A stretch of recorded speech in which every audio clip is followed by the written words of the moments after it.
Aujourd'hui, on va parler du métaverse. Le métavers, avenir d'Internet, Mark Zuckerberg y croit. Il va y investir plusieurs milliards de dollars et a troqué le nom de Facebook pour celui de Meta. Jeux, rencontres, travail, culture, tout sera possible dans le métaverse. Alors va-t-on vivre notre vie à travers un casque de réalité virtuelle? Ça permettra surtout d'offrir à l'humanité un monde d'expérience et d'imagination sans limite. Un monde sans limite, mais qui suscite des inquiétudes. C'est excitant, mais aussi un peu vertigineux.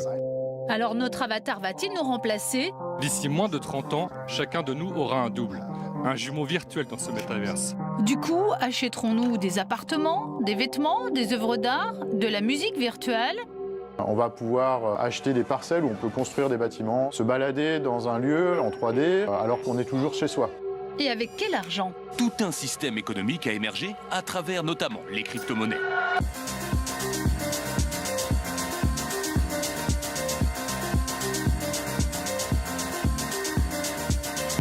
À quoi va ressembler le métavers? Les crypto-monnaies sont-elles les devises du futur? Qu'est-ce que la blockchain? La blockchain est une technologie informatique ultra cryptée qui permet de garder trace de toutes ces transactions, ce qui la rend en théorie très sécurisée et indépendante. À quoi servent les NFT, les jetons non fongibles? Ce certificat vaut son pesant d'or. Il garantit la propriété, la rareté et la valeur d'une œuvre même intangible.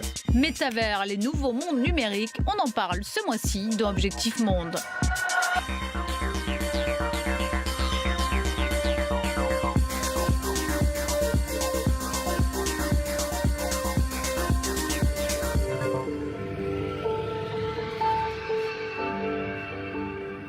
Bienvenue à toutes et à tous pour un nouveau numéro d'Objectif Monde. Ces derniers mois, vous avez certainement entendu parler du métavers ou de multi-univers, métaverse en anglais. Alors de quoi s'agit-il exactement? On regarde le reportage de Loïc Delamornay pour France 2. Il reste l'empereur des réseaux sociaux. Mark Zuckerberg, le patron de Facebook, règne sur 2,8 milliards d'utilisateurs dans le monde et il vient de leur annoncer un changement d'air. Aujourd'hui, on va parler du métaverse. Je veux imaginer avec vous tout ce qui sera possible. Il fait alors sa promotion grâce à son avatar, son double dans le monde digital. Jeux, rencontres, travail, culture, tout sera possible dans le métaverse. L'un des moyens d'en profiter sera ce casque qui immerge complètement dans la réalité virtuelle. Une aubaine financière pour Facebook, rebaptisée Meta, qui le vend près de 300 €. Ce futur se construit en partie ici, en Virginie, dans la banlieue de Washington. Peu connue du grand public, la ville d'Ashburn est pourtant la capitale mondiale des serveurs de données. 70% du trafic Internet planétaire y transite, et ici on se projette déjà dans le métaverse. La version 1 du web a connecté l'information et nous a donné Internet. La version 2 a connecté les gens, ça a donné le commerce en ligne et les réseaux sociaux. Là, on se dirige vers la version 3, le métaverse. C'est la convergence du monde physique et du monde digital. Cette start-up est l'une des pionnières dans la création d'avatars volumétriques, de vrais doubles digitaux. Bienvenue dans le nouveau studio de capture virtuelle Microsoft. Il n'y en a que 4 dans le monde. Nous servons de cobayes. 70 caméras vont prendre chaque caractéristique physique, chaque mouvement, chaque expression de visage qui nous rend humains et uniques. Aujourd'hui, nous avons une adresse e-mail comme part de notre identité pour vivre, consommer, travailler. Ces ingénieurs pensent qu'en voici l'évolution. J'entrevois que d'ici moins de 30 ans, chacun de nous aura un double, un jumeau virtuel dans ce métaverse, qui sera utilisé comme part de notre identité. C'est excitant, mais aussi un peu vertigineux. Ce n'est aujourd'hui qu'un essai rapide. Créer un avatar en mouvement comme celui de notre ingénieur prend encore des jours de travail par client. Mais à terme, la plupart des experts pensent que nos avatars iront faire nos formations, nos démarches officielles dans le métaverse ou que des avatars de présidents se rencontreront pour des sommets virtuels. Et on pourra assister au spectacle de son idole et être juste à ses côtés, comme vient déjà de le faire Justin Bieber lors d'un concert virtuel.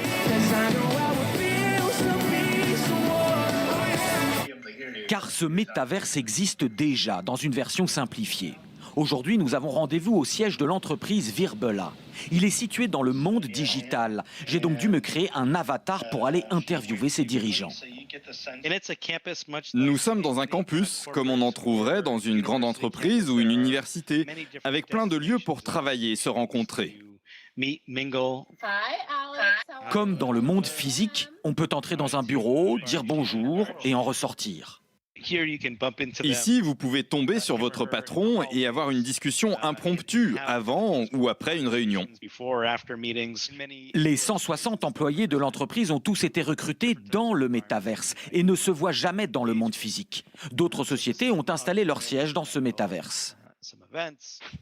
On a ici une entreprise d'immobilier. Ils vendent de vraies maisons dans le monde physique, mais leur siège est dans le monde virtuel et ça leur fait économiser beaucoup d'argent. Cela annonce aussi une révolution économique. Les experts s'attendent à une réduction importante des locaux d'entreprise dans le monde physique. Imaginé depuis longtemps par la science-fiction, le métaverse existe à San Francisco depuis plus de 20 ans, où Second Life pilote un monde virtuel. Ses résidents y font leurs courses, y achètent de nouveaux vêtements, gagnent de l'argent. C'est le seul endroit aujourd'hui où l'on peut visiter Notre-Dame de Paris, déjà reconstruite après l'incendie. Certains trouveront cet univers effrayant pour le futur de l'humanité, mais les créateurs de Second Life se veulent rassurants. Bien sûr, certains joueurs de jeux vidéo y passent des heures, mais la plupart des gens n'y consacrent qu'une fenêtre de leur temps. L'idée que plus tard on passera toute notre vie dans le métaverse me paraît exagérée. Je pense que ça permettra surtout d'offrir à l'humanité un monde d'expérience et d'imagination sans limite. À peine développé, le métaverse est déjà l'objet de moqueries. L'Office de tourisme islandais fait la promotion de l'Islandverse, un endroit avec de vrais rochers et de la vraie eau. Et vous, vous êtes un vrai humain. Bref, un monde physique qui a encore de belles choses à offrir. Et avec nous en plateau, Laurence Vanin, directrice de la chaire Smart City Philosophie et Éthique à l'Université Côte d'Azur. Merci d'avoir accepté notre invitation. Et avec nous, Julien Pillot, enseignant, chercheur, économiste à l'INSEC, l'Institut privé d'enseignement supérieur et de recherche interdisciplinaire. Voilà, j'y suis arrivée. Première question à vous, Laurence Vanin. À quoi correspond le métaverse en anglais, dans la tête des gens ? Pour beaucoup, c'est un inconnu parce qu'en réalité, ils ne connaissent pas véritablement. Ils ont entendu parler des jeux vidéo, ils ont entendu parler de l'Internet et de son évolution avec la réalité augmentée, mais pas tout le monde, à vrai dire, a pour l'instant franchi le pas de ce monde parallèle. Par contre, ce qu'on peut se dire, c'est que pour certains, en tout cas ça va se développer, on en a l'assurance, pour certains, ça va prendre l'allure d'un monde parallèle, d'un monde complètement déconnecté du premier, un monde presque fantasmé dans lequel on va pouvoir réaliser tout ce qu'on a envie de réaliser. Et en même temps, pour d'autres, ça sera un monde qui sera le prolongement du monde actuel. Et c'est là où il y a un problème entre l'hybridation et la frontière, entre guillemets, de plus en plus poreuse entre le réel et l'irréel, le vrai et le vraisemblable. Pour les philosophes, c'est important. Et c'est vrai que la question qui se pose aussi, c'est ceux qui, à un moment donné, auront franchi peut-être le cap et qui se diront qu'ils sont mieux de l'autre côté et qui auront de plus en plus tendance à y rester et à entrer dans le cadre des no-life, c'est-à-dire ceux qui se refusent à une vraie vie pour vivre de grandes aventures dans le monde virtuel, parce que ça sera plus aisé. La réalité augmentée les placera dans des contextes plus favorables pour eux. Donc voilà, on a les trois possibilités.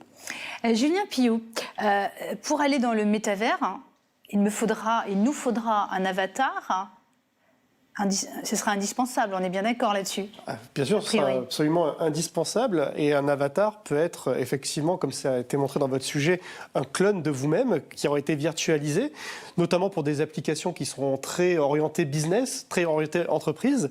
Mais vous pourriez tout aussi bien, dans d'autres univers fantasmagoriques, avoir un avatar qui ne ressemble en rien à votre personne, voire même qu'il soit une créature imaginaire comme un elfe, d'ailleurs d'un genre différent du vôtre, et avec une apparence, somme toute, très éloignée de votre apparence, très singulière, pour pouvoir vivre des aventures qui dépassent en fait le cadre de votre réalité. Donc les deux possibilités sont complètement envisageables.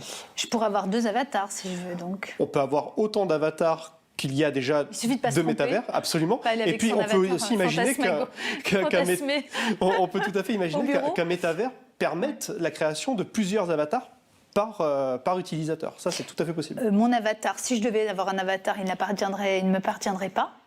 Il appartient à la compagnie. Et je ne peux pas aller avec lui d'un monde à l'autre, si je devais en avoir un, d'une boutique, d'un jeu à l'autre. Combien de temps ça va prendre et est-ce qu'un jour, on pourrait être propriétaire de notre avatar ? Alors, ça fait beaucoup de questions en une. Alors déjà, d'une part, l'avatar ne vous appartient pas effectivement. C'est un droit de propriété intellectuelle qui appartient à l'entreprise dans laquelle vous allez créer l'avatar pour pouvoir participer à ce métavers. En revanche, les données personnelles, notamment les plus intimes de votre avatar, là, pour le coup, il y a un flou juridique, mais à terme, il va se dissiper, ce flou juridique, et je pense qu'a priori, on sera toujours, nous, Institut Personae, propriétaires de nos données virtuelles, de façon à ce que les entreprises ne puissent pas en faire tout et n'importe quoi, tel que c'est en train de se mettre en place au niveau de la régulation du Web 2.0. Et puis, effectivement, vous avez posé la question de l'interopérabilité. Bon, l'interopérabilité entre un univers et un autre univers, ça dépend déjà d'une politique d'entreprise. Il faut que les entreprises qui mettent en place leurs univers virtuels le permettent sur un plan technique et légal.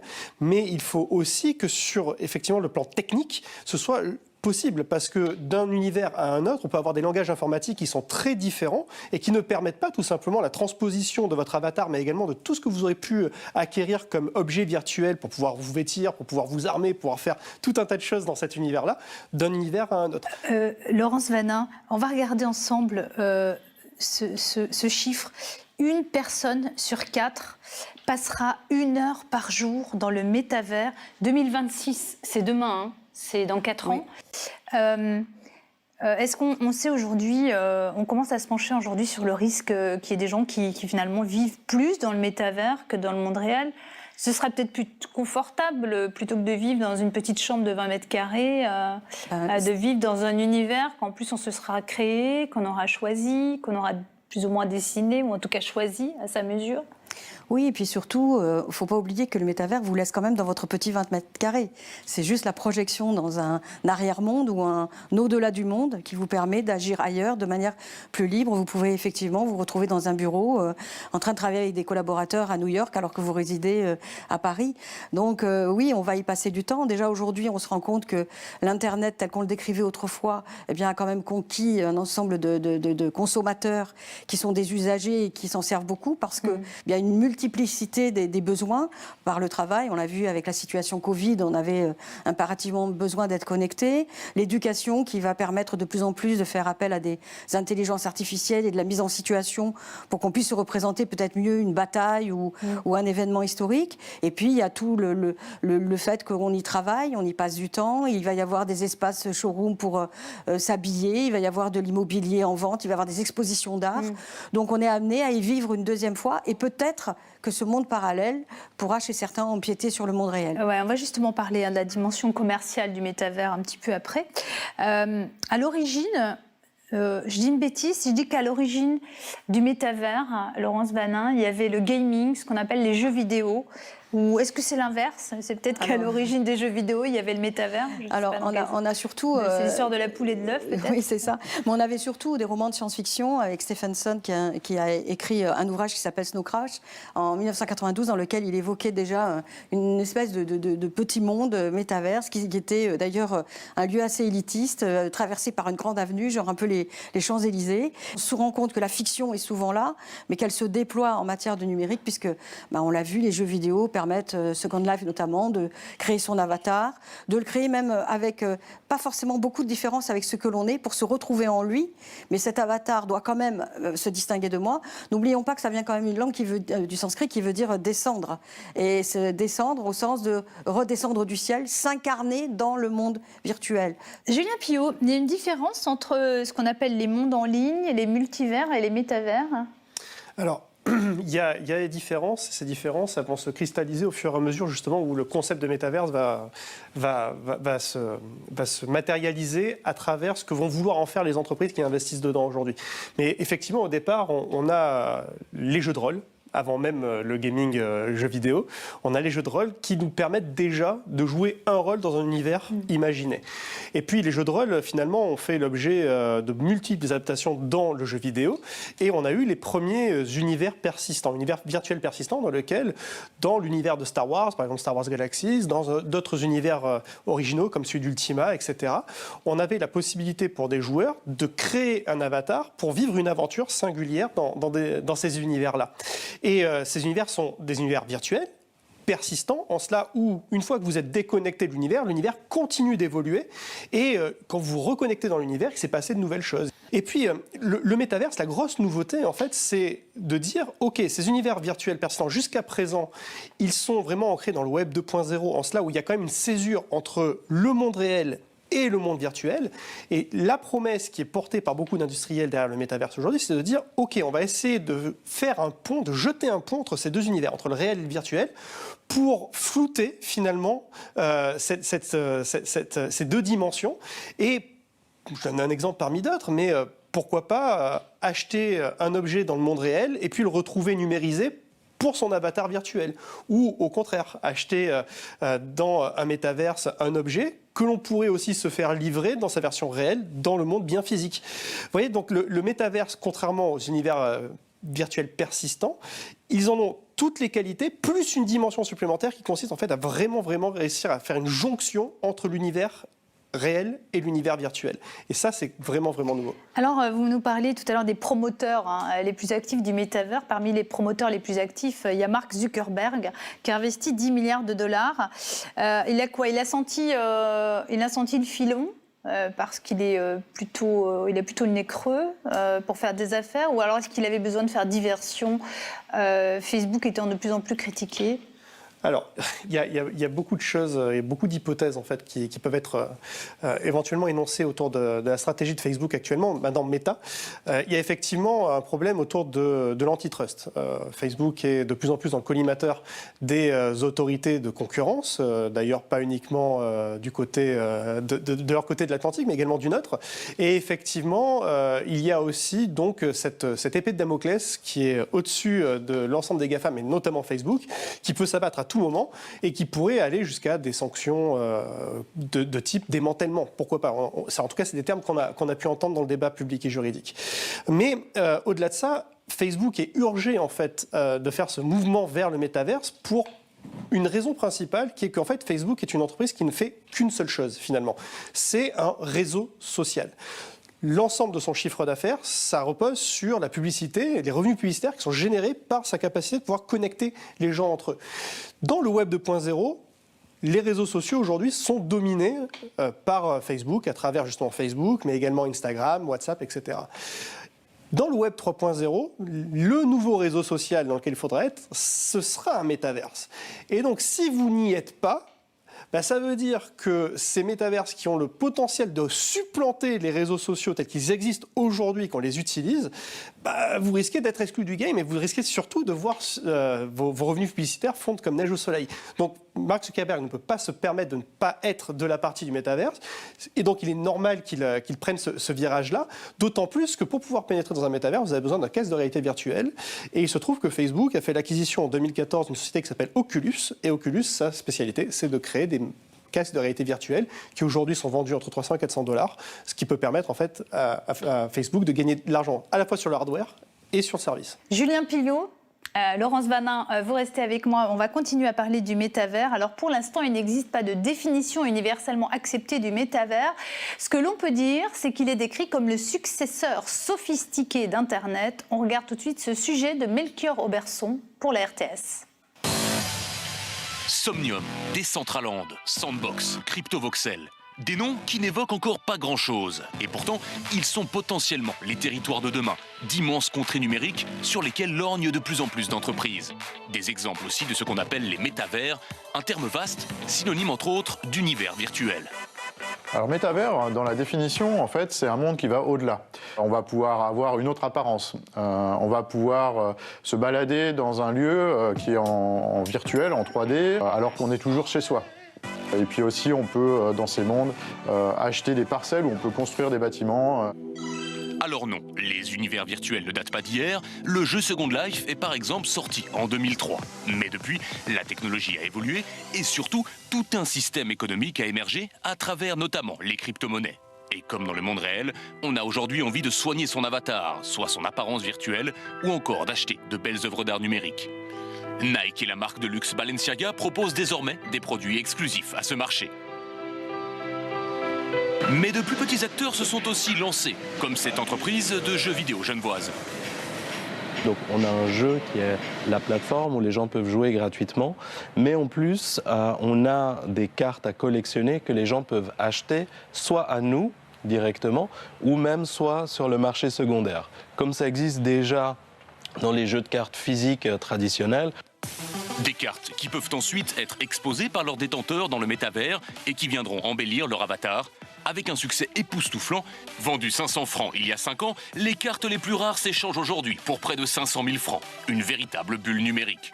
Ça va se stabiliser, mais ça va rester quelque chose qui va s'inscrire dans une tendance, c'est-à-dire de pouvoir créer des choses qui soient à la fois digitales et à la fois qui ont une valeur de revente. Perfect. Et puis il y a l'inconnu Facebook. L'entreprise a fait une entrée fracassante dans l'arène en annonçant il y a quelques mois la création de son propre métavers.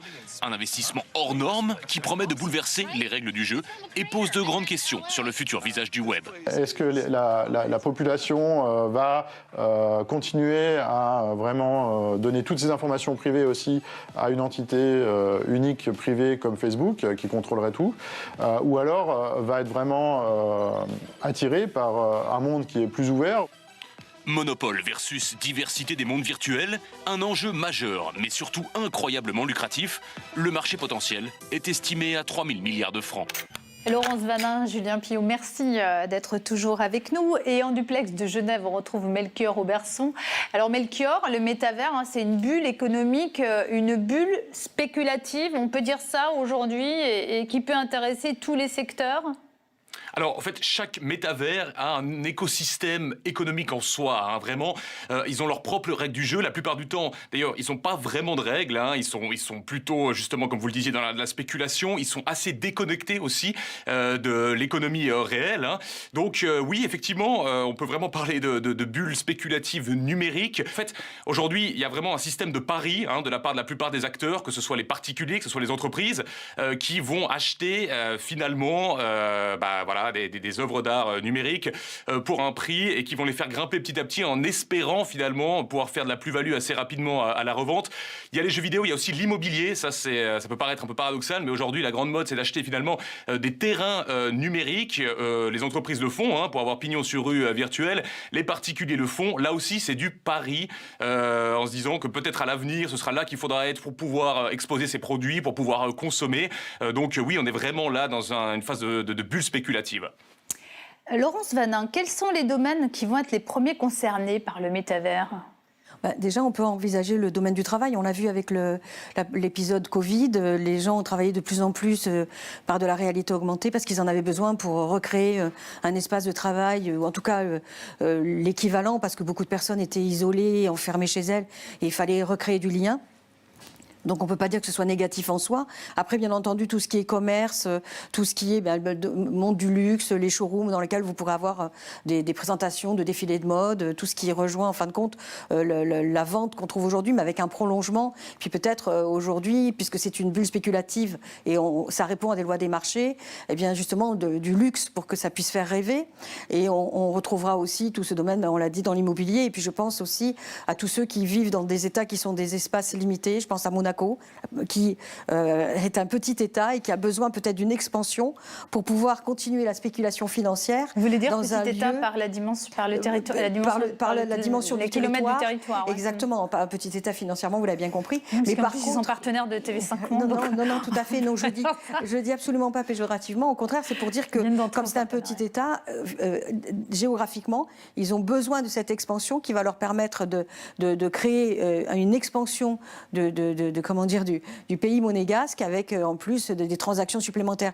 Et puis n'oublions pas le tourisme, parce que si on voyage quelque part et que par le métavers on peut avoir vu la ville au XVIe siècle et la voir dans une projection à 2045 alors qu'on n'est qu'en 2022, ça peut être aussi une sorte de voyage dans le temps dont les offices de tourisme pourraient se doter pour pouvoir donner une plus-value à la ville. Melchior Auberçon, il y a une utilisation utile du métavers et pas seulement futile aujourd'hui qui est à venir? Oui, alors on a effectivement...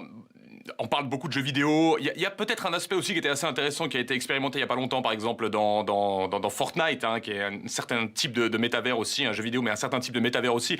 Il y a eu ce concert du groupe Radiohead, justement, qui a été donné. Donc je pense que d'un point de vue culturel, il peut y avoir des choses assez intéressantes, en fait, parce qu'on n'est plus limité par les places, on n'est plus limité par le fait de devoir se déplacer. Et puis, à ce titre-là, je pense que culturellement parlant, il y a vraiment quelque chose à trouver aussi comme expérience, comme on l'évoquait avant. Et puis, il y aurait des applications aussi en cours de réflexion. On est encore au tout début, une fois de plus, mais principalement, par exemple, dans la médecine, puisqu'on réfléchit justement à pouvoir, en fait, finalement simuler à l'aide des avatars ou alors de la réalité augmentée, par exemple, des opérations un peu compliquées ou finalement de faire des opérations aussi à distance avec l'aide d'autres chirurgiens par rapport à certains mouvements qui peuvent être compliqués ou alors à avoir finalement des informations qui s'affichent aussi en temps réel. Donc là, il y a en tout cas au niveau de la médecine, beaucoup d'intérêt par rapport au métavers. Et j'ajouterais aussi que c'est un peu la même chose justement pour tout ce qui est ingénierie, pour les projets un petit peu poussés, quand il s'agirait de réaliser un petit peu des simulations, mais vraiment cette fois-ci sur un terreau réel, et puis de pouvoir mettre ensemble finalement des compétences autour du monde d'ingénieurs qui là sont assez prometteuses dans ces domaines en tout cas, quoi. Melchior Auberçon, dans votre reportage, vous mettez en avant la question de la protection des données. Et c'est vrai qu'on dit qu'à travers le métavers, les entreprises vont pouvoir collecter encore plus d'informations sur les utilisateurs.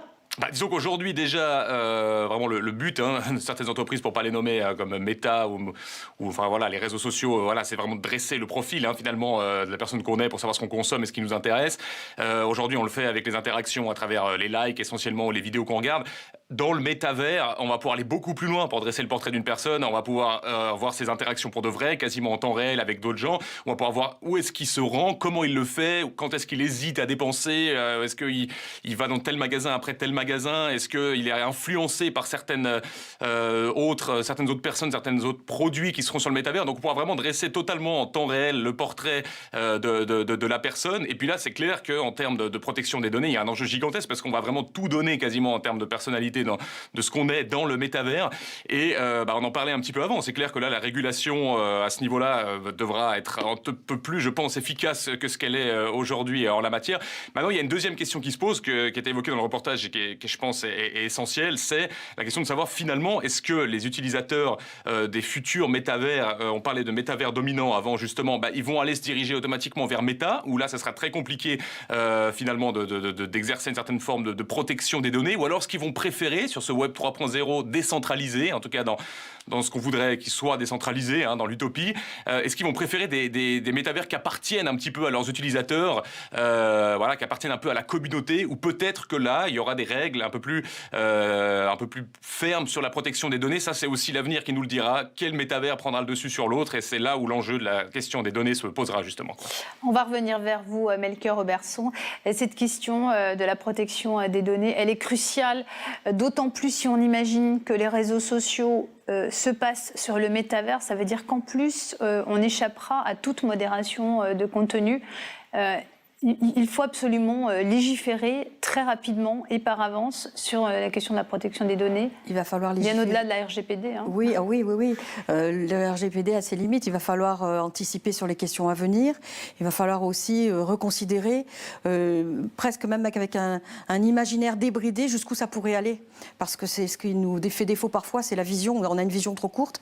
Et j'ai l'impression que le métaverse va nous amener vers autre chose. D'abord, si avant j'avais une main et au prolongement de ma main j'avais ma souris, je clique, je sais où je vais. Là, c'est tout mon corps qui sera un indicateur de ce que je fais. Et Facebook, qui a déjà fait un test, a dû instaurer un système de distanciation physique, puisqu'il y avait des agressions sur l'un des avatars. Il va alors protéger les enfants aussi. Tout à fait. Parce que la liberté est un leurre, quelque part. On ne peut pas faire tout ce que l'on veut comme on veut, ou alors on entre peut-être dans la criminalité ou autre. Mais là, on s'est rendu compte qu'il y avait des comportements sexistes, des mains déplacées, des mouvements. Donc, il a fallu envisager la proximité des corps et donc Meta, le groupe Meta, a instauré une règle qui consiste à dire que maintenant, on ne peut pas s'approcher d'un individu s'il ne le souhaite pas. Ce qui sous-entend que pour le moment, c'est un peu l'anarchie métaverse. Dans quelque temps, il y aura des règles, il y aura des lois, il y aura des normes, y compris des normes qui ne correspondront peut-être pas à la norme du monde, on va dire, réel. Et on se rend compte que toutes ces démarches, finalement, vont nous amener à une convergence hybride entre ce qui est permis d'un côté et pas de l'autre. D'où toujours la question de la frontière. Julien Pillot, les politiciens, les gouvernants, ils s'en préoccupent assez de ce méta? Je crois qu'ils s'en préoccupent de la même manière qu'ils se préoccupent de plus en plus de la régulation du Web 2.0. Enfin, je veux dire, on a tous, autour de cette table, on a atteint un âge où on a vu éclore Internet, et l'Internet qu'on utilise aujourd'hui n'a rien à voir avec l'Internet qu'on utilisait il y a longtemps. Mais il peut faire le poids face à des entreprises comme... non plus Facebook, mais Meta, contre Microsoft. Je crois que c'est une question en fait de volonté politique et d'autorité. Mais regardez, encore une fois, le Web 2.0 aujourd'hui est nettement plus régulé et modéré qu'il ne l'a jamais été. On a même réussi sur un plan, alors là on va sortir de la protection des données, mais sur le plan fiscal, à mettre en place une taxe GAFAM. Ça a mis du temps, mais on l'a mise en place.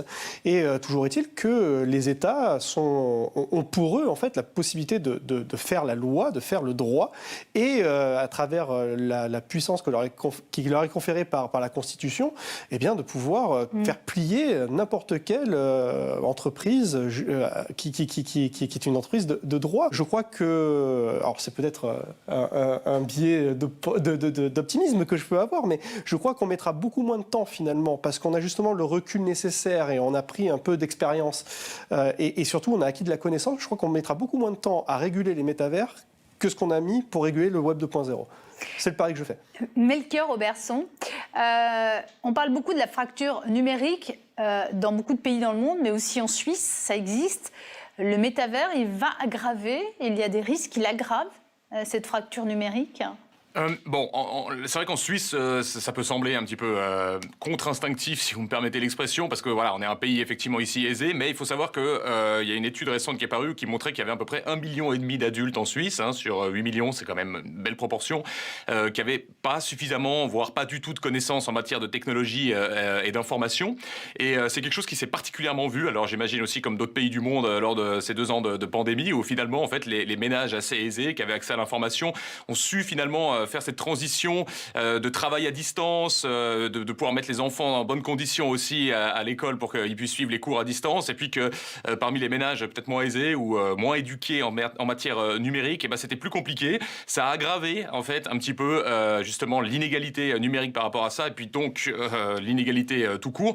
Et en fait le métavers à ce titre-là, il représente, comme on en parlait au début de l'émission, aussi quand même des opportunités. Alors aujourd'hui c'est clair qu'on est un peu plus dans le pari, on est un peu plus dans la spéculation, mais à moyen terme, ça pourrait devenir vraiment quelque part où on pourrait avoir de l'emploi, finalement, voir que ce soit des prérequis pour travailler, de maîtriser un peu le métavers, voire d'avoir un avatar dans le métavers. Et c'est des opportunités qui risquent d'échapper finalement à ces ménages peut-être qui n'auront pas eu les notions qu'il fallait en termes d'apprentissage numérique. En fait, la crainte qu'on a ici aujourd'hui, c'est que la fracture numérique s'aggrave et surtout qu'elle se superpose à la fracture de l'inégalité des chances. Merci beaucoup Melchior Auberson d'avoir été pour nous en duplex depuis Genève. Laurence Vanin, Julien Pillot, vous restez avec moi, on va continuer à parler du métavers. Et donc pour rentrer dans ce métavers, il va falloir une monnaie, une crypto-monnaie, pourquoi pas. Le Bitcoin est la plus connue d'entre elles, le Bitcoin qui pourrait devenir la monnaie de l'Arizona. La rumeur s'est propagée comme une traînée de poudre il y a quelques semaines, mais on en est encore bien loin, comme nous l'explique Patrice Ferrus. Le Bitcoin est-il devenu une monnaie officielle aux États-Unis et précisément dans l'État d'Arizona? C'est ce que soutient avec ce tweet le scientifique controversé Idriss Aberkan. C'est confirmé, l'Arizona déclare le Bitcoin monnaie légale. Nous avons vérifié.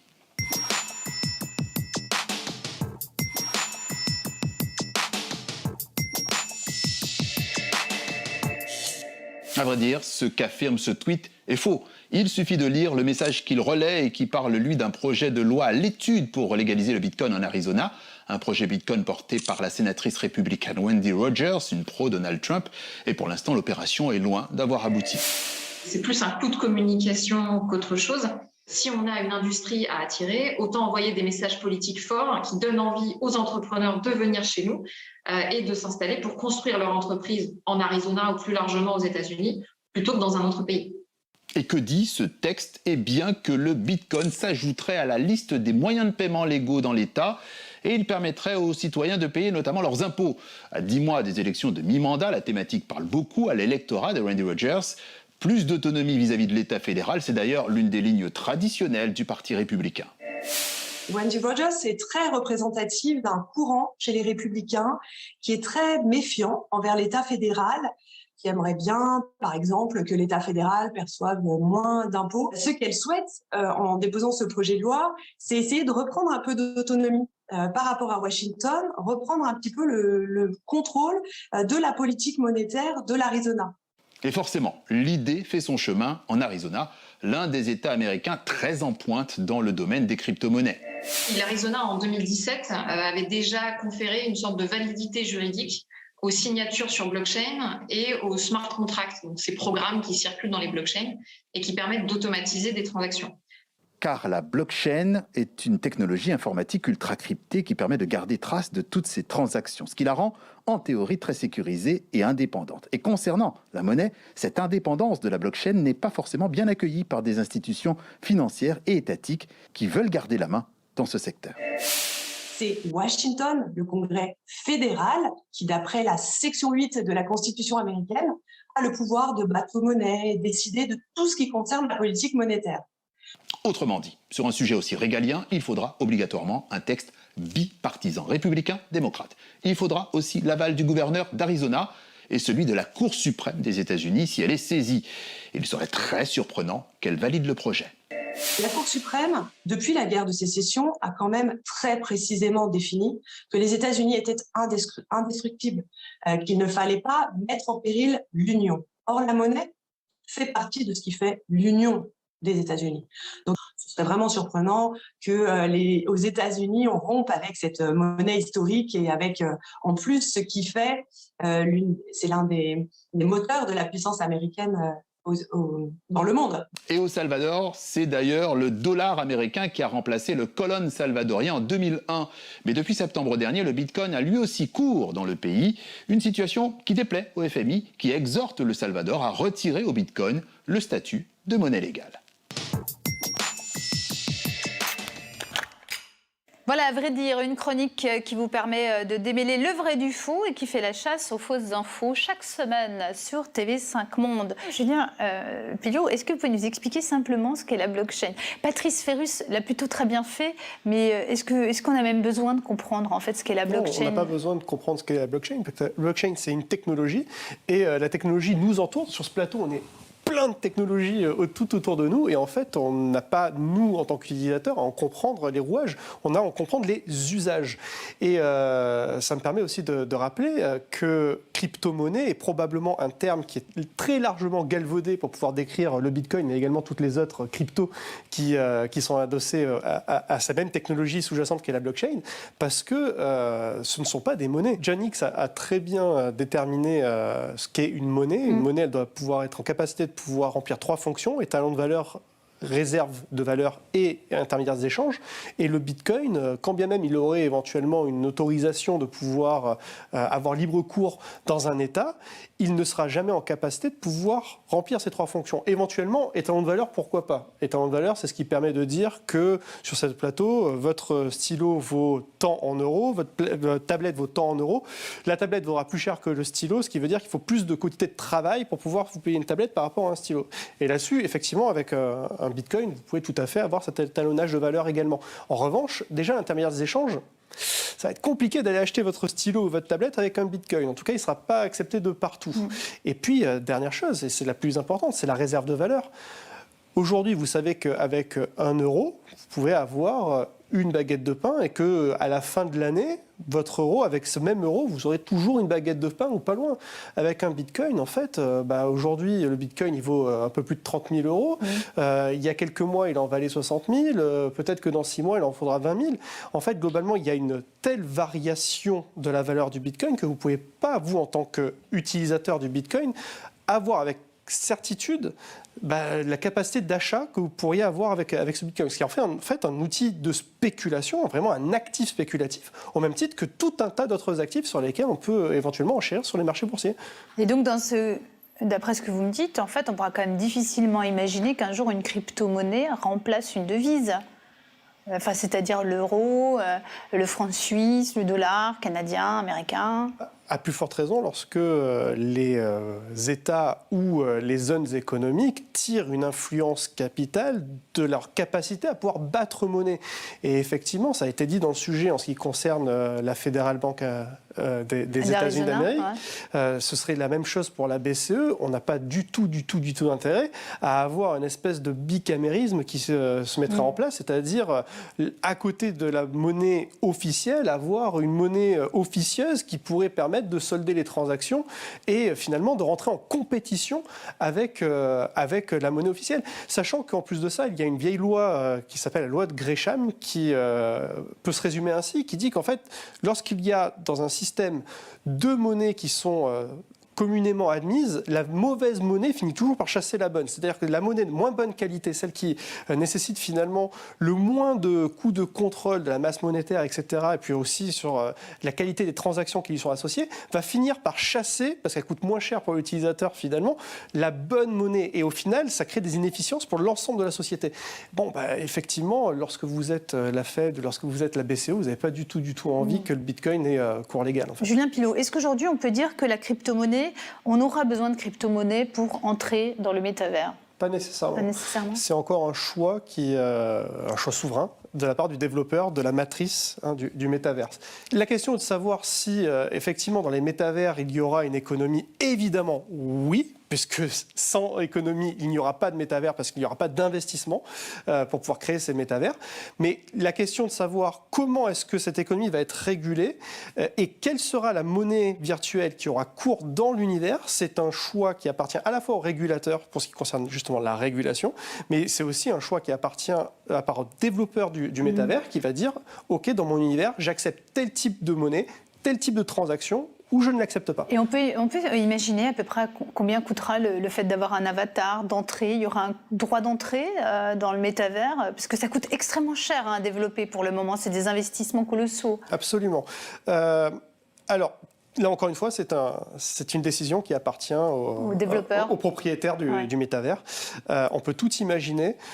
Après, je peux faire un petit peu d'anticipation. Je ne pense pas qu'il y aura un ticket d'entrée. Parce que le ticket d'entrée, finalement, il existe déjà pour l'utilisateur. C'est l'achat du matériel. Ça va être l'achat du matériel, casque de réalité virtuelle, lunettes de réalité augmentée, éventuellement gants haptiques, et puis une connexion Internet haut débit avec l'abonnement qui va avec.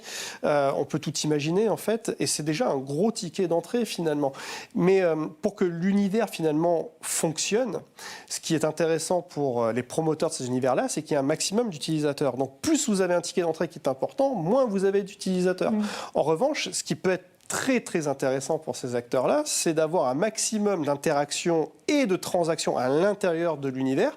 Et là, pour le coup, vous pouvez prendre éventuellement une commission sur l'ensemble des transactions qui sont réalisées. Julien Pilot, Laurence Vanna, on va continuer à parler d'argent, de crypto-monnaie. Et pour mieux comprendre comment on produit du Bitcoin, qui est la monnaie la plus célèbre en matière de crypto-monnaie, je vous propose de partir pour le Kazakhstan. Ce pays d'Asie est le 3e producteur mondial de Bitcoin. Marc Gagliardone s'est rendu sur place. Avant de le retrouver, on regarde son reportage.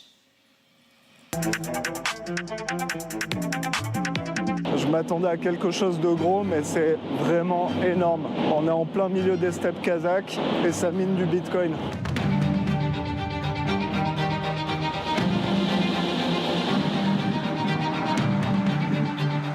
Dans ce hangar, nous avons environ 5000 machines de minage.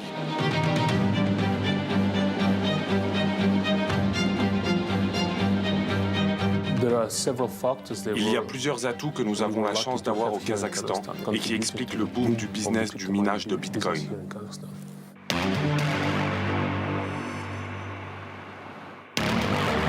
Salut et bienvenue dans Embarqué.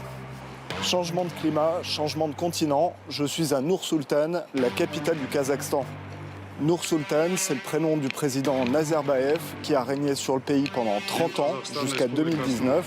Et d'ailleurs, tu peux voir juste derrière moi, ici, le modeste palais présidentiel.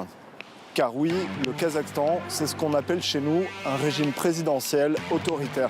Pour te résumer ce pays, il est très grand et regorge de ressources naturelles.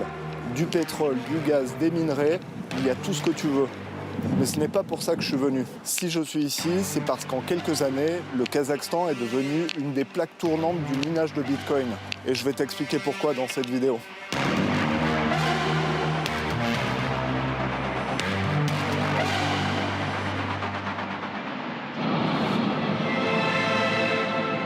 Aucun village, pas de ville. C'est ultra aride. Il n'y a rien autour.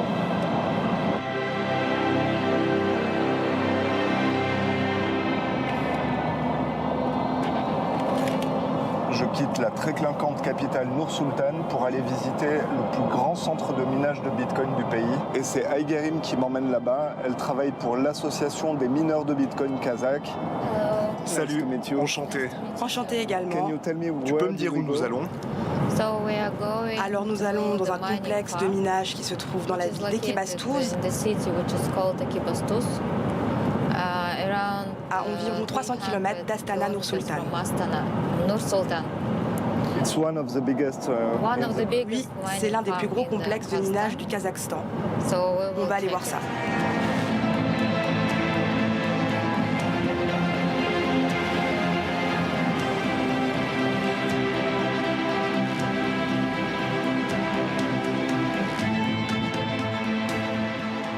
Ekibastuz, c'est la capitale du charbon au Kazakhstan.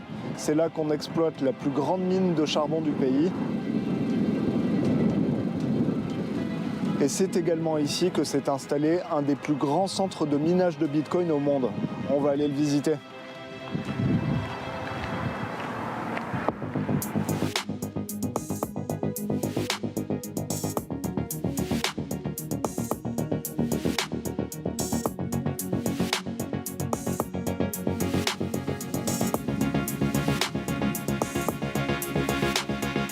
Là, je viens de me faire briefer au niveau sécurité parce qu'on est sur une zone où il y a des hauts voltages en électricité.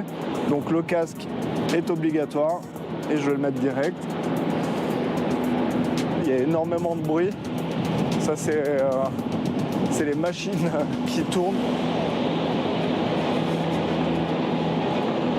Je m'attendais à quelque chose de gros, mais c'est vraiment énorme. On est en plein milieu des steppes kazakhs et ça mine du Bitcoin.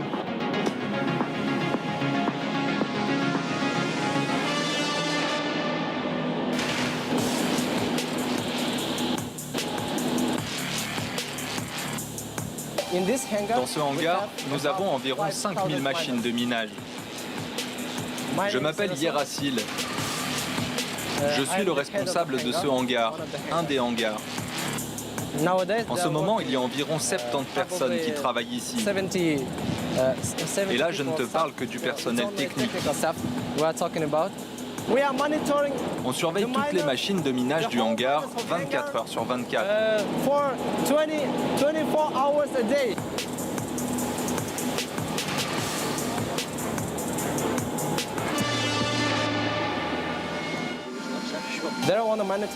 Là sur l'écran, tu peux voir les données de toutes les machines de minage. On peut voir s'il y a des problèmes, celles qui fonctionnent mal. Là, ce technicien a retiré une machine de minage. Il retire les plaques et les cartes mères ou les refroidisseurs qui fonctionnent mal.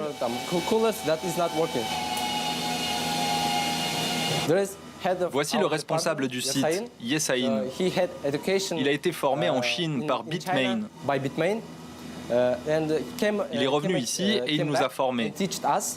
Et maintenant, c'est nous qui apprenons aux nouveaux employés comment les réparer, comment travailler et quelles sont nos tâches au quotidien. Enegix, la société kazakh qui exploite ce site, a investi 25 millions de dollars pour construire ses infrastructures fin 2019.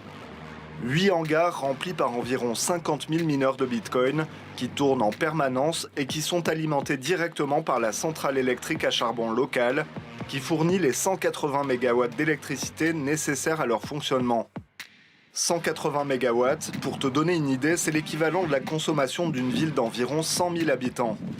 Enegix exploite le site pour des sociétés étrangères, essentiellement européennes et asiatiques. Son bénéfice annuel serait supérieur à 100 millions de dollars.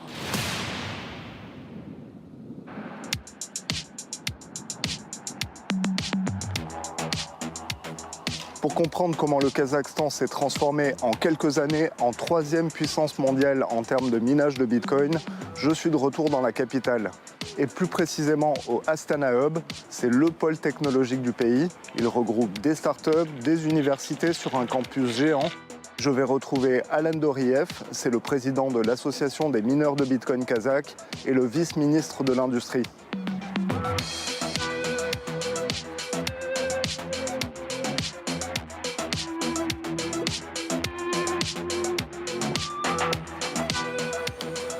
Alors voilà, je suis arrivé au siège de l'association des mineurs de Bitcoin kazakh.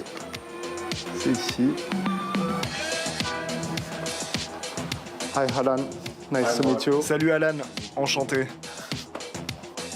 Si Alan représente les mineurs de Bitcoin du pays, ce n'est pas un hasard. Il est lui-même actif dans le business.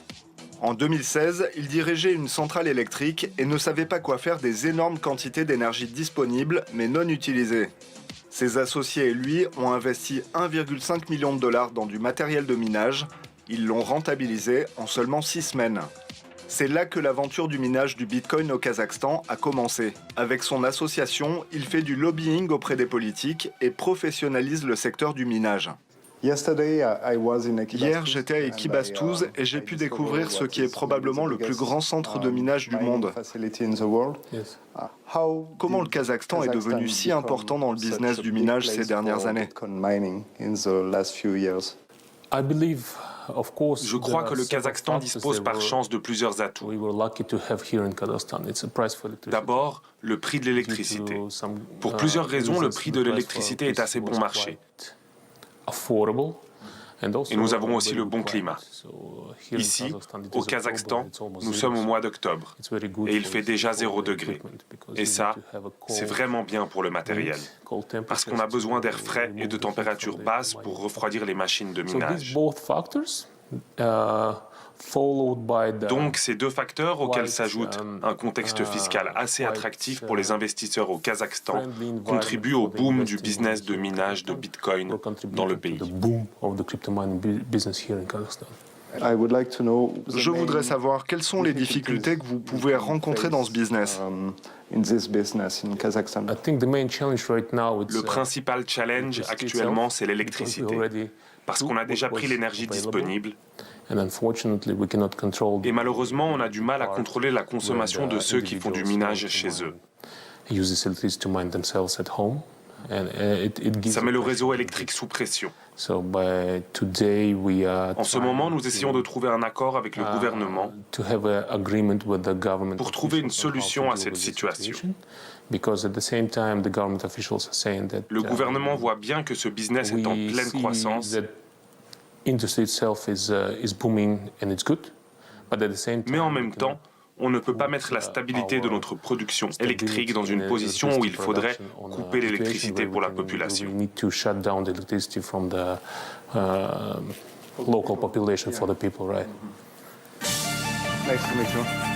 C'est Marc. Et voici Askat. Je m'appelle Orazbek Asrat, je suis vice-ministre de l'Industrie de la République du Kazakhstan. Il y a une tradition au Kazakhstan de miner les ressources qui se trouvent dans votre sol. Et maintenant de miner du Bitcoin. Ça fait partie de l'histoire habituelle du Kazakhstan de miner.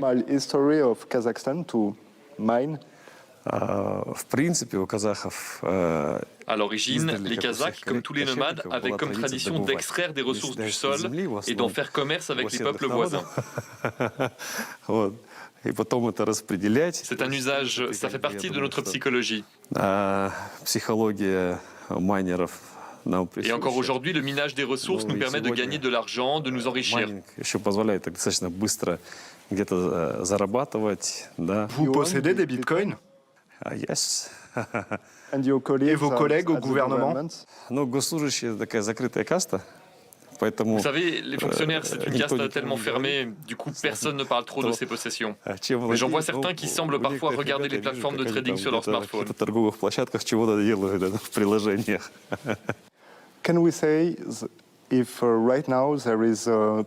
Est-ce que l'on peut dire qu'il y a une stratégie claire du gouvernement du Kazakhstan sur la crypto, le minage et les crypto-monnaies? C'est un secteur d'activité très mobile et très volatile. Et lorsque nous avons annoncé en 2019 que le Kazakhstan allait légaliser et réglementer le minage de crypto,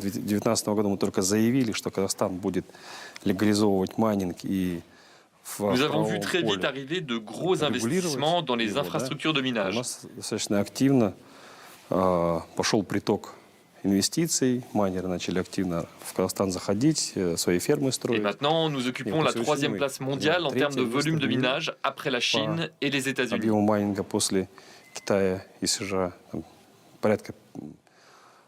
C'est une percée assez sérieuse dans cette nouvelle technologie, mais maintenant nous devons passer à la vitesse supérieure. Dans le développement de cette branche, en créant des plateformes d'échange de crypto-monnaies,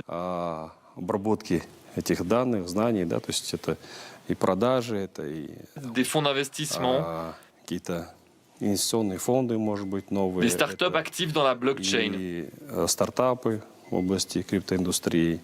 L'objectif, c'est d'y aller pas à pas et de promouvoir le développement des infrastructures dans l'industrie de la blockchain et ses domaines associés.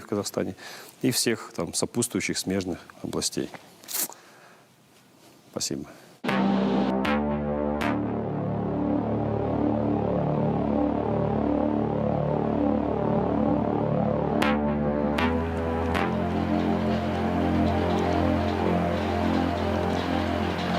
Avec un soutien clair des autorités, l'industrie du minage est en pleine croissance au Kazakhstan.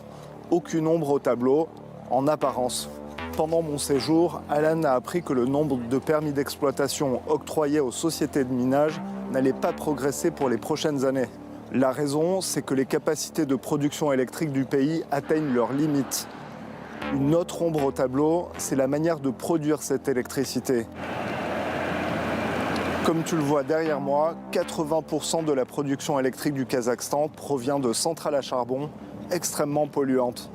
Et vu que le Kazakhstan a signé les accords de Paris et s'engage donc à réduire drastiquement ses émissions de gaz à effet de serre, l'énergie bon marché n'est peut-être pas un acquis pour les décennies à venir.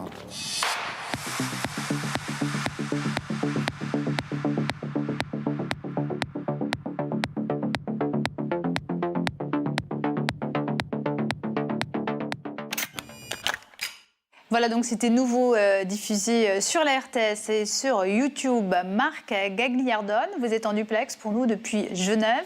Julien Pilot et Laurence Vanin, merci d'être toujours avec nous.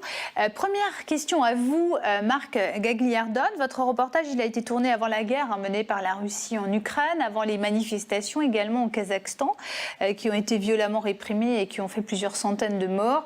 Est-ce qu'aujourd'hui, le Kazakhstan est toujours une place forte de la crypto-monnaie ? Alors oui, le Kazakhstan occupe toujours la 3e place au classement mondial des nations qui minent du Bitcoin en particulier. Marc Gagliardone, le Bitcoin, c'est aussi, on peut dire, un bouclier aujourd'hui contre les sanctions financières prises à l'encontre de la Russie ? Alors je pense que c'est vraiment une question intéressante et centrale en fait, parce que le Bitcoin a été imaginé comme un outil décentralisé. Et jusque-là, on était à un stade finalement théorique dans son utilisation financière. Et avec ce qui se passe aujourd'hui en Russie, en Ukraine, ce qu'on voit, c'est que pour des populations dont le système bancaire est en train plus ou moins de s'effondrer, hein, le rouble en une semaine a perdu plus de 50% de sa valeur, les gens en Ukraine ont eu du mal à accéder à leur compte bancaire, voire pas du tout. Donc ce qui s'est produit, c'est que les gens qui avaient soit déjà des wallets avec de la crypto dedans se sont retrouvés finalement avec comme seule richesse leur crypto-monnaie. Et puis en Russie, les épargnants, les petits épargnants, les personnes moyennes se sont tournés vers, disons, cette valeur qui est devenue un refuge, sachant que la monnaie locale était en train de s'effondrer. Ça a été le cas aussi en Turquie ces dernières années, où on a vu que la monnaie turque, la lira, s'est dépréciée dans le temps, et les Turcs se sont tournés vers le Bitcoin comme valeur refuge contre l'inflation et contre la dévaluation de leur monnaie. On a même vu ces derniers jours en Ukraine des gens qui ont réussi à quitter l'Ukraine grâce à leur wallet de crypto-monnaie. Julien Pillot, il y a effectivement des témoignages qui vont en ce sens. À la fois une occasion pour les Russes qui veulent contourner les sanctions, d'avoir recours à de la crypto-monnaie, mais aussi peut-être une solution pour les Ukrainiens, comme nous le raconte Marc Gagliardone. Déjà, je veux féliciter Marc qui est en duplex avec nous pour la qualité de son reportage. Et effectivement, je souscris complètement aux exemples qu'il a pu énumérer dans le cadre de son témoignage. Il n'en demeure pas moins qu'aujourd'hui, les cryptos sont, on en a parlé tout à l'heure, mais d'abord des outils de spéculation qui alimentent derrière tout simplement parfois des États souverains, on l'a vu dans le reportage de Marc, mais parfois aussi des fonds spéculatifs. Et puis, on en a peu parlé, mais finalement c'est un petit peu l'objet de votre question, Dominique, c'est la question de l'utilisation de ces cryptoactifs dans le cadre d'opérations... De l'économie réelle Non, au contraire, de l'économie souterraine, de blanchiment d'argent et d'opérations, de couverture pour des opérations criminelles. On sait qu'aujourd'hui, effectivement, le Bitcoin, pas uniquement d'ailleurs, mais d'autres cryptoactifs sont des outils privilégiés pour pouvoir tout simplement blanchir de l'argent dans le cadre de trafic en tout genre, trafic de drogue, mais également traite humaine, tout simplement parce qu'aujourd'hui, ça permet de pouvoir transactionner de façon plutôt offshore et avec pour l'instant des capacités finalement de contrôle de la part des États qui sont plus limitées que dans le cadre de transactions avec de la monnaie officielle. Marc Gagliardone, on va revenir vers vous dans une seconde, mais une question à Laurence Vanin. Cette guerre en Ukraine, elle nous montre aussi à quel point la crypto-monnaie elle est volatile, parce qu'en fait, au départ, le Bitcoin a chuté, puis il a remonté. Il y a une vraie volatilité, en tout cas, des crypto-monnaies. C'est toujours pareil, il y a ce que l'on en fait aussi, parce que quelque part, là, visiblement, ça a rendu service à pas mal de personnes, réellement et concrètement, parce qu'elles ont pu avoir une sorte de bas de laine métaverse dans un autre, lieu parallèle, donc on ne pouvait pas voler leur argent chez eux, enfin, et c'était difficile peut-être de transporter des liquidités, surtout quand les banques elles-mêmes s'effondrent et quand les réseaux financiers ne sont plus, en possibilité de fonctionner.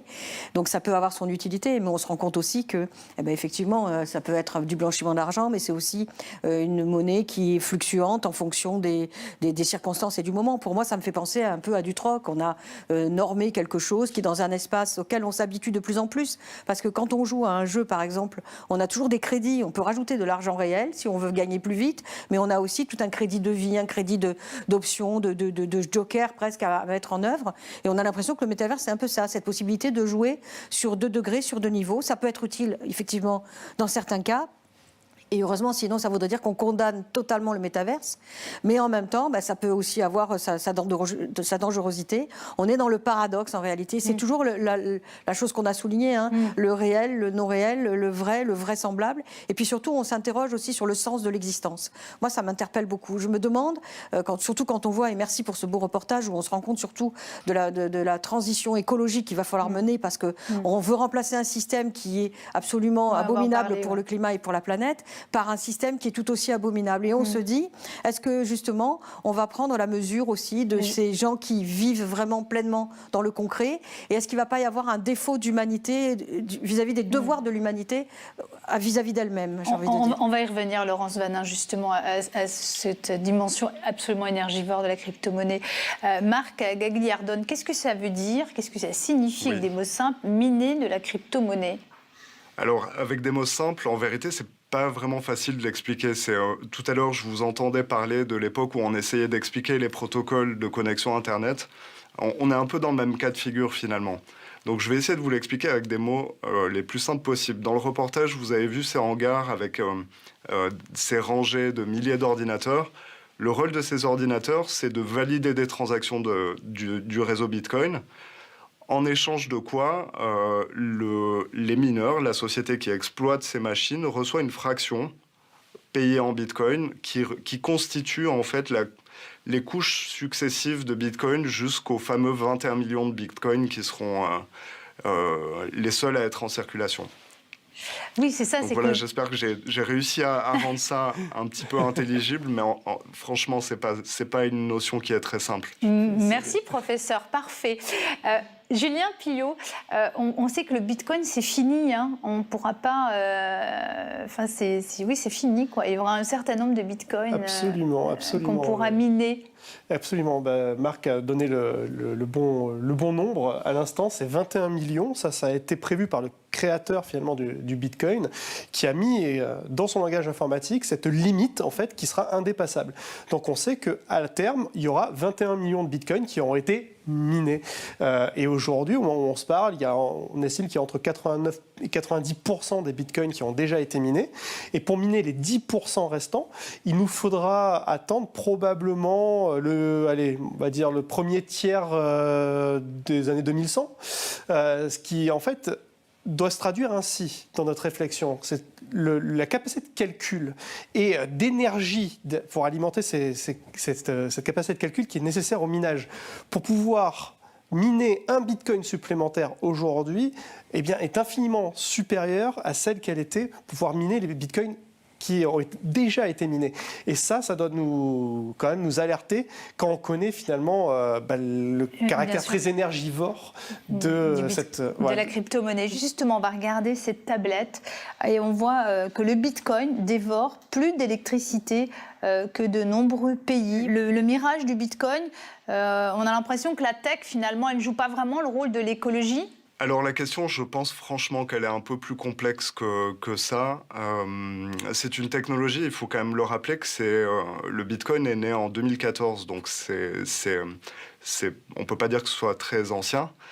Et il faut aussi comprendre que c'est une technologie qui est en changement quasi permanent. Aujourd'hui, on estime que 60% du Bitcoin est produit avec de l'électricité qui provient d'énergies fossiles, gazières ou charbon, des énergies qui ne sont pas très propres. Et ça veut dire qu'il y a quand même 40% qui est miné sur des énergies renouvelables. Et ce chiffre est en train de changer. Les déclarations d'Elon Musk et de Tesla au mois de juin dernier ont mis un petit peu un coup de pied dans la fourmilière. Et ça a été très bien entendu par cette industrie qui est en train de faire sa mue de manière beaucoup plus rapide qu'on ne l'imagine. Il y a la société américaine Intel qui a annoncé il y a 2 mois qu'elle allait sortir des machines de minage et équiper d'énormes centres de minage avec des machines qui consomment déjà 50% moins que celles qui sont produites actuellement par la société chinoise Bitmain qui a quasi un monopole sur ce business. Il y a un vrai mouvement vers de l'électricité renouvelable sur ce secteur. Eh bien, merci Marc Gagliardone d'avoir été en duplex pour nous depuis Genève. Merci à vous. Une question à vous, Julien Pillot. Je voulais regarder cette tablette avec vous. Quels sont les pays où le Bitcoin a rapporté le plus d'argent ? C'était en 2020, il y a 2 ans. Les États-Unis devant la Chine, le Japon, le Royaume-Uni. Pourquoi ces pays-là? C'est les pays les plus avancés en matière d'Internet En matière d'Internet, en matière de technologie. Et puis, effectivement, on a là, à mon avis, que la partie aussi déclarée. Ouais. mais effectivement, oui, ça s'explique de cette façon-là. Mais j'aimerais rebondir, si vous permettez, Dominique, sur un propos que vient de dire Marc en duplex.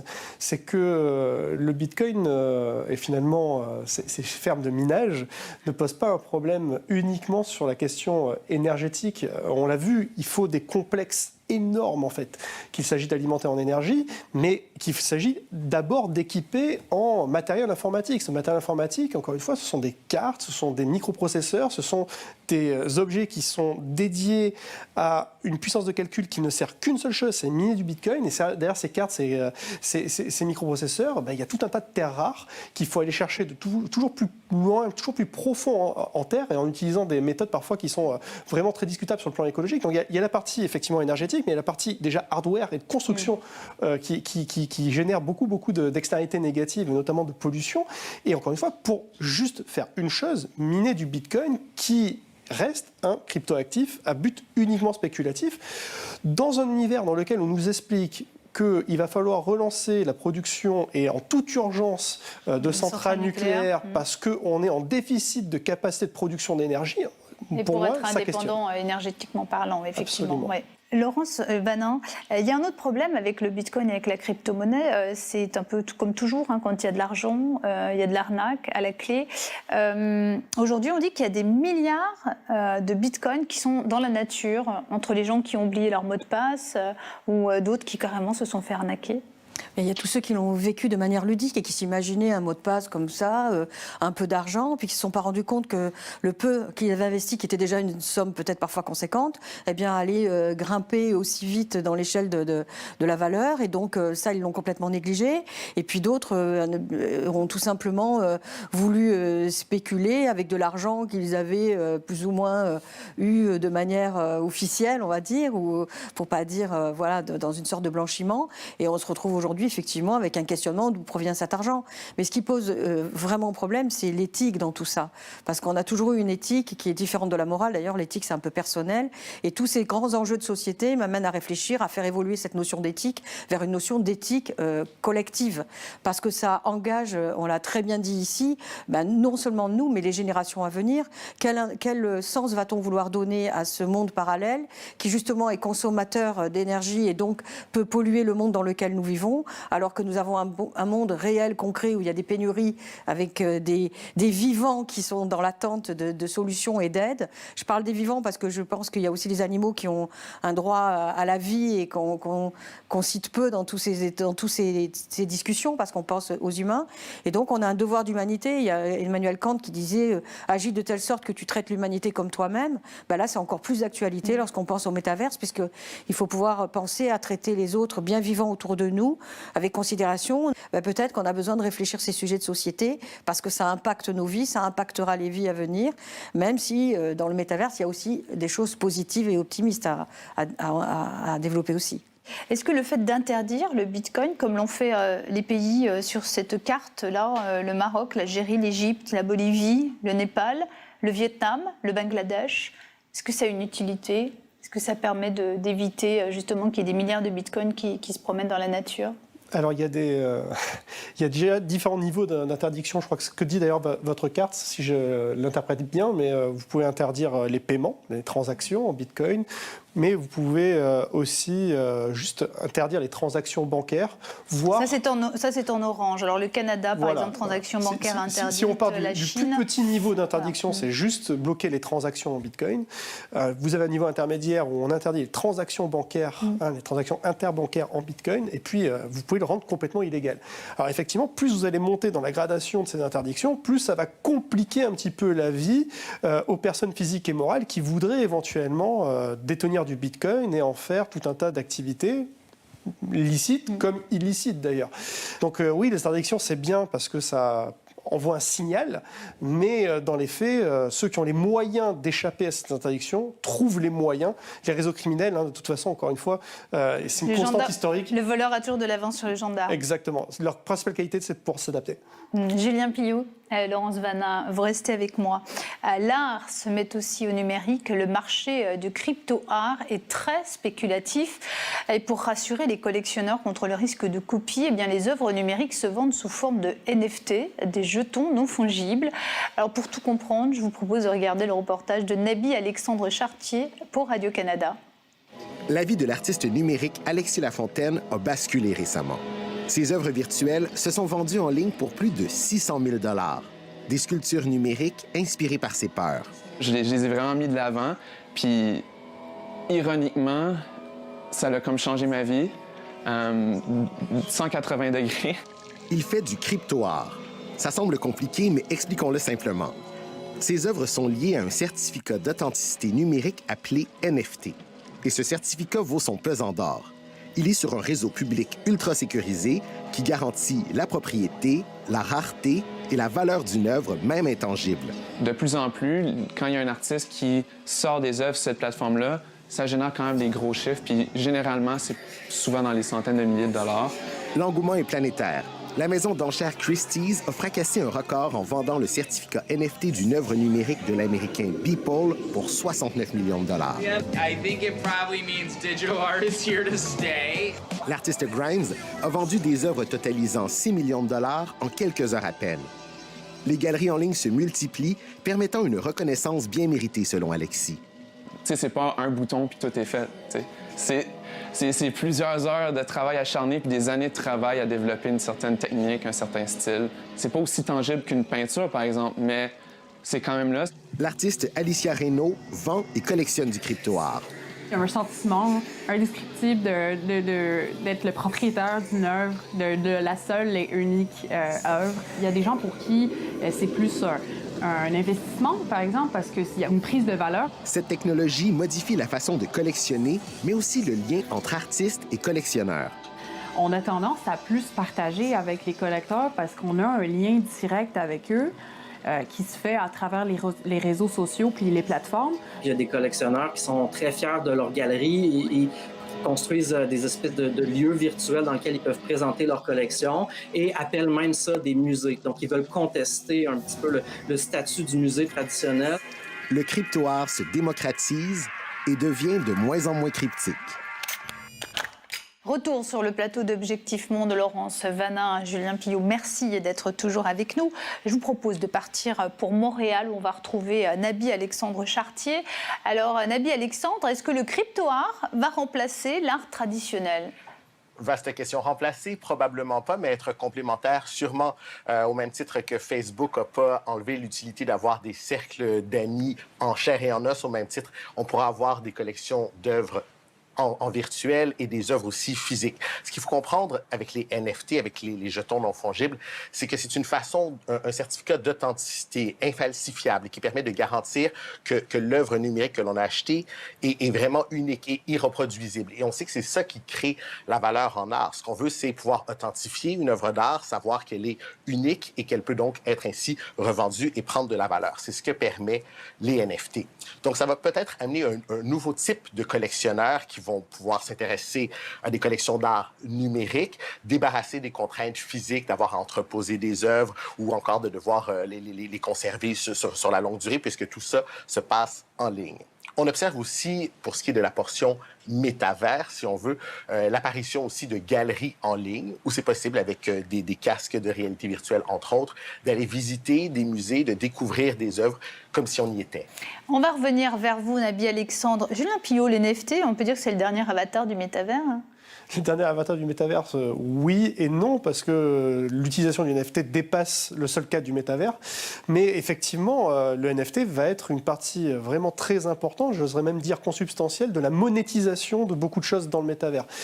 Effectivement, Naby Alexandre en parlait, mais aujourd'hui, il y a beaucoup de créateurs de contenu qui voient dans les NFT quelque chose de très très utile pour pouvoir tout simplement protéger leur création numérique contre la contrefaçon, notamment, et finalement pouvoir y placer un prix qui va leur permettre en fait de pouvoir monétiser leur création dans le cadre de cet univers. Et comme cet objet virtuel est unique et traçable, il pourra faire aussi l'objet en fait d'un droit de propriété, alors intellectuel pour le créateur, mais d'un droit de propriété et d'usage pour son possesseur, qui va lui permettre aussi de le revendre. D'où la spéculation qu'on peut voir aujourd'hui autour de certains cryptoactifs. Pourquoi est-ce qu'on fait toujours le lien entre la crypto-monnaie et les jetons non fongibles, les NFT ? Parce que les NFT, c'est une forme de crypto-monnaie. Et que, justement, dans ces métavers, la plupart des créations vont être l'émanation, finalement, d'entreprises qui ont des choses à développer sur le plan esthétique, mais également sur le plan de l'infrastructure. Et ces entreprises, il y a de fortes chances que pour pouvoir, finalement, déjà s'assurer de l'unicité de leur création et de la traçabilité de, finalement, ce qui pourrait en être fait, vont opter pour ce type en fait de technologie qui est en fait dérivée de la blockchain pour pouvoir justement faire ces créations et les monétiser à l'intérieur du métaverse. Donc c'est pour ça qu'on ne peut pas vraiment les dissocier l'un de l'autre, quoi. Naby Alexandre Chartier, est-ce que le monde de la musique, le monde du sport aussi, est concerné par les NFT ? Absolument. Je crois que depuis les derniers mois, il y a vraiment une explosion d'intérêt pour les NFT. Et du côté de la musique, entre autres, on y voit une façon peut-être de pallier à la diminution des revenus de produits physiques, parce qu'on sait que les musiciens faisaient beaucoup d'argent en vendant des copies physiques, des disques, en vendant des posters, des albums. Alors là, le NFT, ça permet aux artistes de vendre une portion de leur art, d'offrir par exemple des clips bonus, d'offrir de débloquer des concerts pour les gens qui achèteraient des NFT d'un artiste. Donc, ça peut donner accès à du contenu bonus. Certains y voient également une façon d'aller monétiser davantage la musique plutôt que de reposer simplement sur les plateformes d'écoute en continu avec les faibles redevances qui sont données aux artistes. Certains décident d'y voir une alternative, de dire par exemple, on va produire 1 million d'albums qu'on vendra avec des NFT, 1 million de NFT à $1 chacun. C'est ce que fait le rappeur Thierry Lamesse, qui a réussi en moins d'1 minute à vendre ce million d'albums. Et Julien Pillot, il y a aussi le monde du sport qui s'intéresse aux NFT, et la crypto-monnaie. Bien sûr. Comment ça se traduit pas seulement les images façon Panini, ça va au-delà. Si, justement, c'est tout l'intérêt de la chose. Le principal usage aujourd'hui dans le sport, effectivement, c'est de créer des jeux de cartes à collectionner autour de certains sportifs. Ça peut être dans la NBA, ça peut être dans les championnats européens de football. Et ces cartes, sont des cartes qui sont plus ou moins rares, et en fonction de la rareté des cartes, elles vont s'échanger plus ou moins fortement pour que des collectionneurs puissent se faire ce qu'on appelle finalement des verticales et avoir l'ensemble de la collection. Finalement, c'est une transposition dans l'univers numérique du business model très éculé des cartes Panini, qu'on a très bien connu ici. Il y a aussi des transferts qui peuvent être faits avec de la crypto-monnaie. Alors, il y a des transferts qui pourraient être faits dans la crypto-monnaie, mais avec toutes les limites dont on a parlé depuis le début de l'émission, autour de finalement la légalité de ces crypto-monnaies et finalement du cours légal qu'on veut bien leur conférer ou non. Nabi Alexandre Chartier, il y a Sotheby's et Christie's, les plus grandes maisons de vente aux enchères qui ont investi dans le crypto-art. Il y a des collectionneurs spécialisés dans l'art numérique. C'est un art majeur ou mineur, le crypto-art ?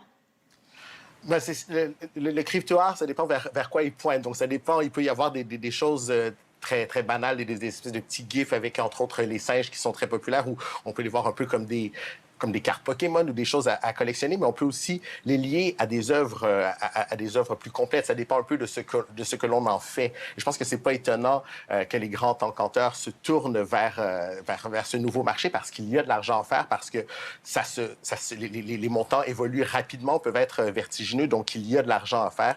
Ils ont tout intérêt à s'y positionner.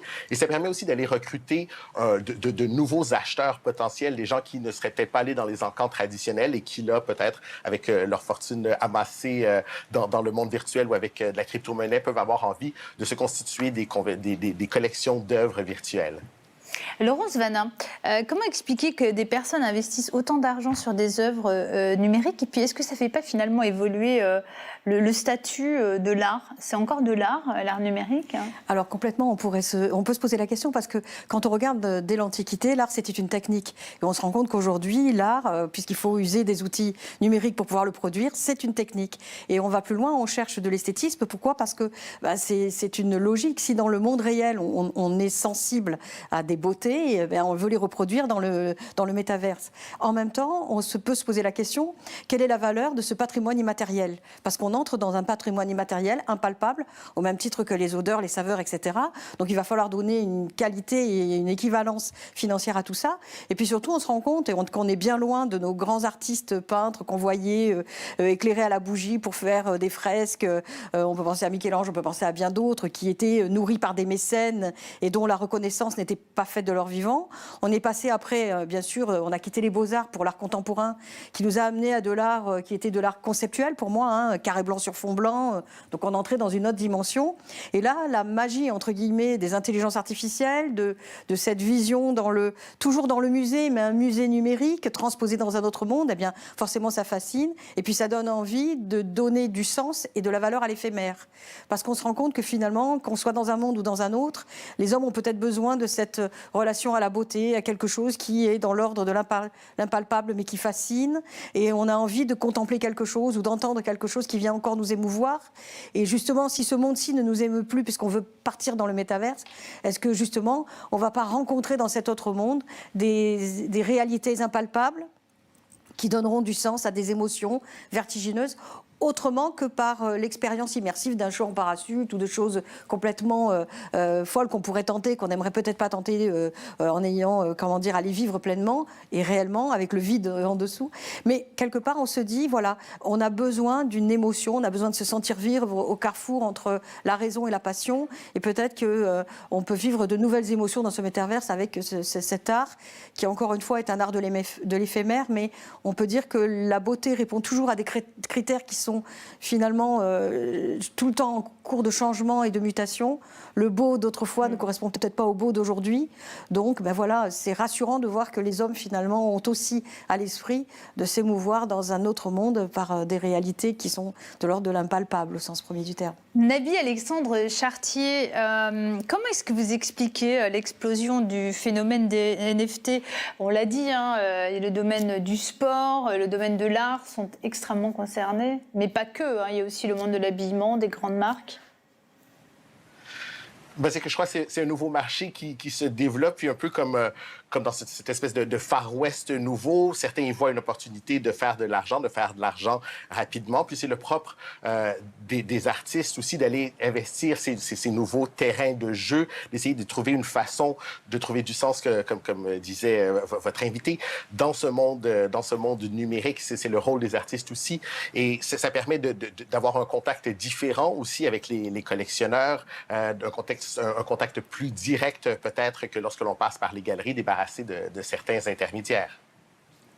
Julien Pillot, vous acquiescez. Oui, c'est fondamental parce qu'effectivement, entre les créateurs d'art et les créateurs musicaux, même combat quelque part, il y a un énorme marché, et il y a une capacité en fait de désintermédiation qui est très très forte, qui est permise par les NFT, mais également finalement par la virtualisation et les métavers, parce qu'effectivement, là où vous passez par des intermédiaires qui prennent chacun leur marge d'intermédiation, là, vous avez une relation directe avec l'acheteur potentiel ou tout simplement l'auditeur de votre musique, et vous avez la possibilité finalement de récupérer l'intégralité de la somme qu'il voudra bien vous verser contre ce que vous avez à lui faire écouter ou à lui faire voir. Et il y a des premières études qui sont faites sur le marché du crypto-art, notamment autour d'une plateforme qui est la plateforme dominante aujourd'hui en la matière, qui s'appelle The Foundation. Et on se rend compte que lorsqu'on étudie finalement ce qui s'y passe, eh bien on trouve quelques similitudes avec ce que le Web 2.0 a permis pour certains acteurs, c'est-à-dire de contourner les barrières à l'entrée que les entreprises historiques avaient réussi à mettre en place et à calfeutrer, mais à double tour. Mais l'économie numérique, par exemple, a permis à des acteurs comme Airbnb ou Uber, chacun dans leur domaine respectif, de contourner les barrières à l'entrée qui avaient été mises en place par les acteurs historiques dans le marché de l'hôtellerie ou dans le marché des taxis et des VTC. Et bien, sur le marché du crypto-art, on se rend compte que les crypto-artistes sont des artistes qui avaient bien du mal à percer dans le monde bien réel, bien physique, et qui ont réussi à se faire un nom et aujourd'hui devenus des vrais influenceurs dans des plateformes comme The Foundation et à réussir à monétiser ce qui n'arrivait pas à monétiser dans le monde physique. Et ça, c'est très très très intéressant sur le plan économique. On va bientôt terminer cette émission. J'avais une question encore. Qui sont les promoteurs du métavers? Les GAFA? Alors les GAFA, évidemment, parce que ça fait partie quelque part de leur ADN que de fournir des services numériques et de savoir les monétiser. Mais en fait, les promoteurs des métaverses aujourd'hui, ce sont beaucoup les fonds d'investissement qui se retrouvent finalement après plusieurs décennies. Il faut remonter en fait à la crise de 2008, la crise des subprimes, où il y a eu beaucoup finalement de politiques monétaires qui ont été très accommodantes, quantitative easing, etc., qui ont fait gonfler la masse monétaire et dont les fonds d'investissement ont réussi à capter une énorme partie. Cette période en fait, de quantitative easing a été doublée par des politiques aussi de soutien à l'économie très accommodantes pendant les 2 dernières années suite à la crise Covid. Et en fait, on a des acteurs aujourd'hui dans les fonds d'investissement qui disposent d'énormément de liquidités, qui ont donc les capacités d'investir et qui vont chercher dans les entreprises bien réelles, chez des Carrefour, chez des Nike, chez Adidas, bien en fait des projets sur lesquels investir. Donc ça va être du foncier pour pouvoir créer un magasin Carrefour dans un métaverse, ou ça va être éventuellement la numérisation, la virtualisation de certains produits Nike exclusifs pour d'autres métaverses, comme dans celui de Zepeto par exemple. Donc voilà, il y a aujourd'hui des acteurs qui ont beaucoup de liquidités et qui vont chercher des acteurs de l'économie bien réels et bien connus du grand public pour être les premiers finalement promoteurs de contenu dans certains métaverses. C'est vraiment passionnant. Laurence Vanin, mais le métavers, on peut dire qu'il est en devenir et que pour l'instant c'est plus investi, vendu par les marketeurs, les gens qui font du marketing, que ça n'existe réellement. Alors j'aimerais ajouter juste une petite chose par rapport au crypto-art dont on a parlé tout à l'heure. Il faut dire aussi que phénomène nouveau dans l'art, il y a des fans. Et que les fans permettent justement, que ce soit dans le sport comme dans la musique, etc., le phénomène de fans fait monter effectivement les enchères. Et ça, on oublie souvent, c'est nouveau aussi dans l'art. Pour revenir à votre question, c'est vrai qu'on est dans un monde qui va nous placer un peu comme on le retrouvait à un moment donné dans l'utopie de Thomas More, d'aucun lieu, d'aucun temps. Et ça va être un lieu très vertigineux parce qu'on va pouvoir y faire effectivement des expériences tout à fait novatrices. Et en même temps, il va y avoir des investisseurs nouveaux. Il va y avoir aussi, je pense, un engouement pour des choses qu'on n'a pas encore envisagées, peut-être, qui vont se créer dans les années à venir, parce qu'il ne faut pas oublier que toutes ces choses qui sont en devenir, il y a quelque temps de ça, presque un siècle maintenant, on avait Turing qui se demandait si un ordinateur pouvait penser, et aujourd'hui on est projeté dans un autre monde, dans un monde parallèle. Donc il va y avoir aussi la possibilité de créer un abîme entre deux mondes, ceux qui peuvent se permettre, entre guillemets, de basculer dans ces mondes-là, et ceux qui n'en auront pas les moyens. Donc ça reste toujours des choix de vie, d'existence, et placer de l'éthique, et une éthique collective, il faut y réfléchir vraiment. Eh bien merci Laurence Vanin, merci Julien Pillot d'être venu sur le plateau d'Objectif Monde. Merci à vous, Nabi Alexandre Chartier, d'avoir été en duplex pour nous depuis Montréal. Voilà, c'est la fin de ce nouveau numéro d'Objectif Monde. Merci aux télévisions partenaires et aux reporters qui ont participé à cette émission. Merci aussi aux médias francophones publics pour leur soutien. Vous pourrez retrouver cette émission sur les réseaux sociaux, sur le site internet de TV5 Monde et la plateforme TV5 Monde+. On se quitte en images, morceaux choisis de tous ces reportages, et à très vite pour un nouveau numéro d'Objectif Monde. Alors métavers, dans la définition, en fait, c'est un monde qui va au-delà. On va pouvoir avoir une autre apparence. On va pouvoir se balader dans un lieu qui est en virtuel, en 3D, alors qu'on est toujours chez soi. D'ici moins de 30 ans, chacun de nous aura un double, un jumeau virtuel dans ce métaverse, qui sera utilisé comme part de notre identité. C'est excitant, mais aussi un peu vertigineux. Bien sûr, certains joueurs de jeux vidéo y passent des heures, mais la plupart des gens n'y consacrent qu'une fenêtre de leur temps. L'idée que plus tard on passera toute notre vie dans le métaverse me paraît exagérée. Ces œuvres sont liées à un certificat d'authenticité numérique appelé NFT. Et ce certificat vaut son pesant d'or. Il est sur un réseau public ultra sécurisé qui garantit la propriété, la rareté et la valeur d'une œuvre même intangible. La blockchain est une technologie informatique ultra cryptée qui permet de garder trace de toutes ces transactions, ce qui la rend en théorie très sécurisée et indépendante. Et concernant la monnaie, cette indépendance de la blockchain n'est pas forcément bien accueillie par des institutions financières et étatiques qui veulent garder la main dans ce secteur. Bastou, c'est la capitale du charbon au Kazakhstan. C'est là qu'on exploite la plus grande mine de charbon du pays. Et c'est également ici que s'est installé un des plus grands centres de minage de Bitcoin au monde. On va aller le visiter.